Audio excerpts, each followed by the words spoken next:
Hello all, I am Palak Vadadia, Assistant Professor at LG Institute of Engineering and Technology in Department of Electronics and Communication.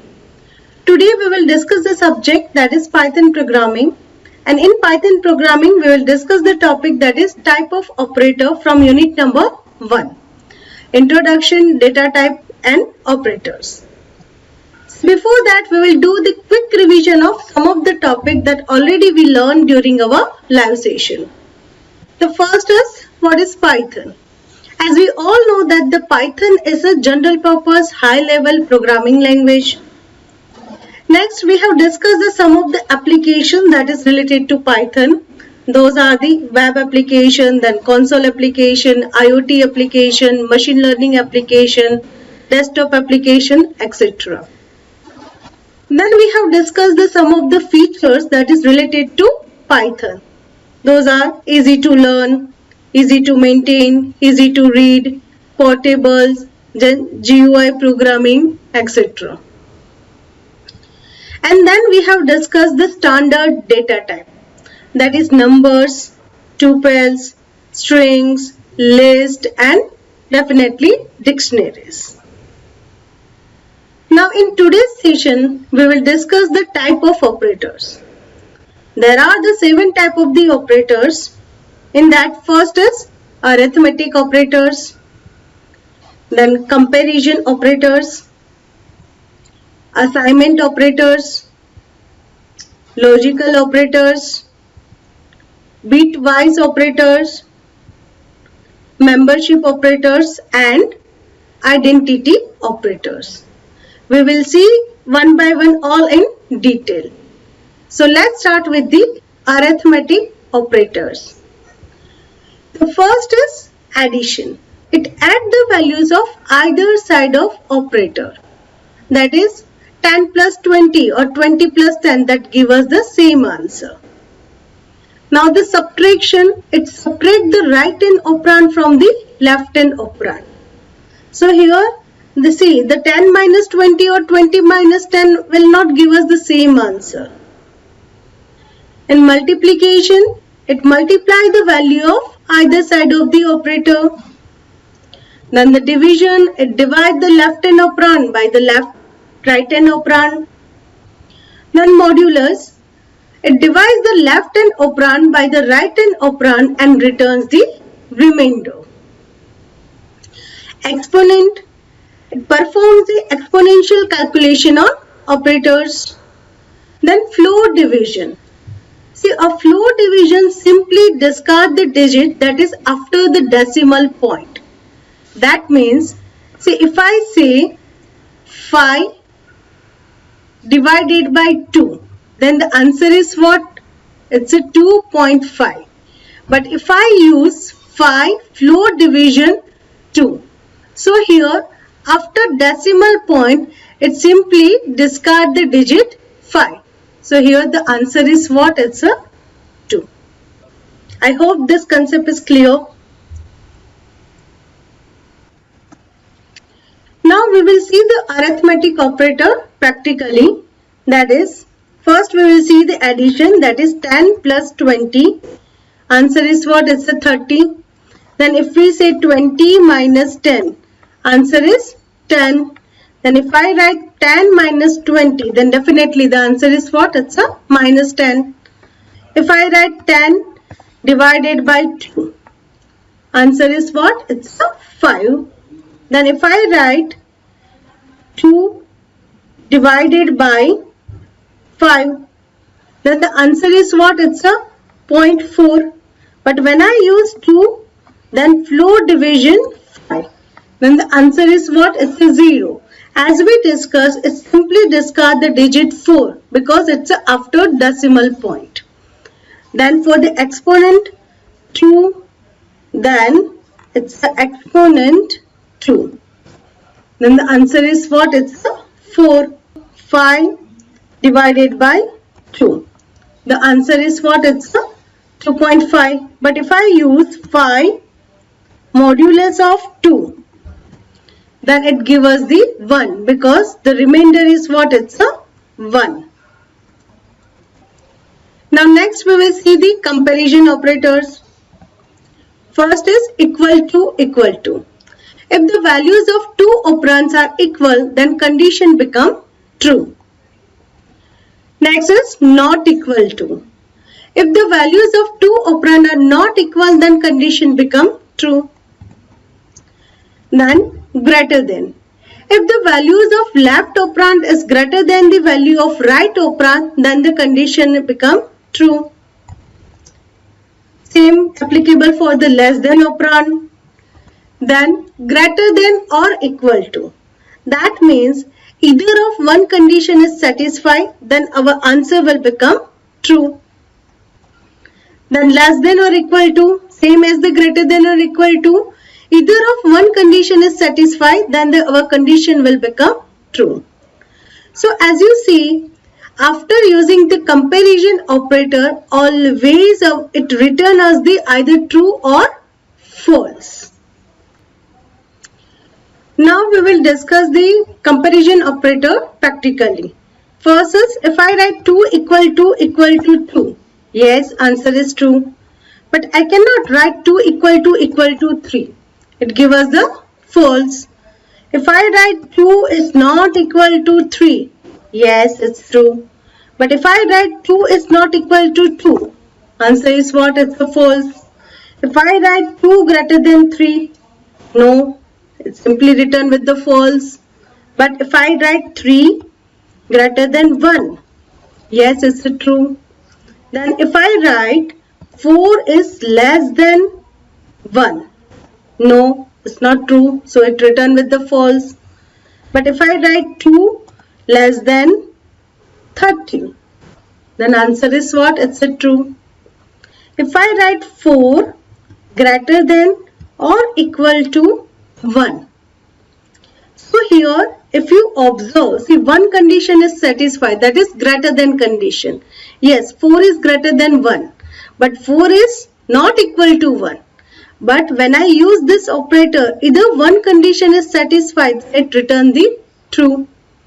But if I write 1 greater than or equal to 4, then simply it returns the false because none of the condition is satisfied.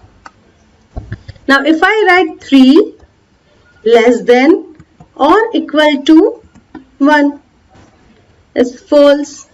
But if I write 3 less than or equal to 3, yes, it's a true.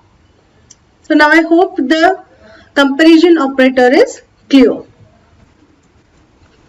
Now next we will discuss the assignment operators. First is equal to. It assigns the value from right side operand to the left side operand. Then plus or equal to. It adds the right hand operand to left hand operand and assign the result in left operand. Then minus equal to. Same as plus equal to, it separates the right hand operand from the left hand operand and assign the result in left operand. Then multiply or equal to. It multiply the right operand with the left operand and assign the result in the left operand. Then division or equal to. It divides the left operand with the right operand and assign the result in the left operand. Then the modulus and equal to. Same. It take the modulus using two numbers and then assign the result in the left operand. Same as the exponent. Perform the power calculation on the operator and then assign the result in the left operand. And the last is a floor and equal to. It performs the floor division on the operators and then assign the result in the left operand. Now we will see the assignment operator practically. See, first if I write A equal to 10, that means it will assign the value 10 in variable A. If I write B equal to 20, then simply it will assign the value 20 in variable B. Now if I write C that equal to A plus B, so simply it will add the value of A and B and the answer will be stored in variable C. So here the answer of C is what? It should be 30. Alright, that we can see. You can also print the answer like the print and then see. See, the answer is what? It's 30. See, if you write C then plus equal to A. So what this instruction will do? It will add the value of C and A and then it stored the result in a variable C. So right now see, our value of C is what? It's a 30. And what is the value of A? That is what? It's a 10. So 30 plus 10, that is what? It's a 40. Now if I see, that is what? It's a 40. Now if I write C equal to A minus B, answer is what? It's a minus 10 because 10 minus 20. But if I write C minus equal to A, that means right now the value of C is what? It's a minus 10 and the value of A is what? It's 10. Then minus 10 minus 10. So the answer is what? It's minus 20. Now if I write C that equal to A multiply by B. We know that if we multiply A and B, then the answer is what? It's a 200. But when I write C multiply equal to A, so what this instruction will do? It simply multiply this 200 with the 10. So the answer is what? It's a 2000. Now if I write C that equal to A divided by B, so our answer is what? It's a definitely 0.5 like this. But when I write C divide equal to A, so right now the value of C is what? It's a 0.5 and the value of A is what? It's a 10. So 0.5 divided by 10. So simply the answer is what? 0.05. Now if I write C that equal to A modulus B. We know that when we use the modulus operator, it simply reply with the remainder. Here the value of A is what? It's a 10 and the value of B is what? It's a 20. So if we divide 10 with the 20, then definitely the remainder is what? It's a 10. But when I write C modulus equal to A, that means here the value of C is what? It's a 10. 10 modulus 10. Because the value of A is what? It's a 10. Then if we divide 10 with the 10, then definitely the remainder is what? It's a 0. So the answer of C is what? It's a 0.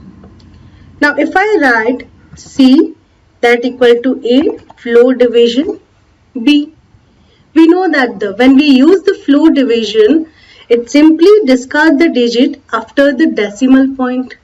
So our value of A is what? It's a 10 and the value of B is what? It's a 20. So if we divide 10 with the 20, it's a 0.5. But it simply discards the 0.5. So here when I press C, then the answer is what? It's a 0. But when I use this command C, then modulus, floor division equal to A, that will give us the value of C is what? Is a 0. Because we know that the C is what? Is a 0 and A is what? It's a 10. So if we write 0, then floor divide and then 10, then definitely the answer is what? It's a 0. So I hope this assignment operator is clear in your mind. Thank you.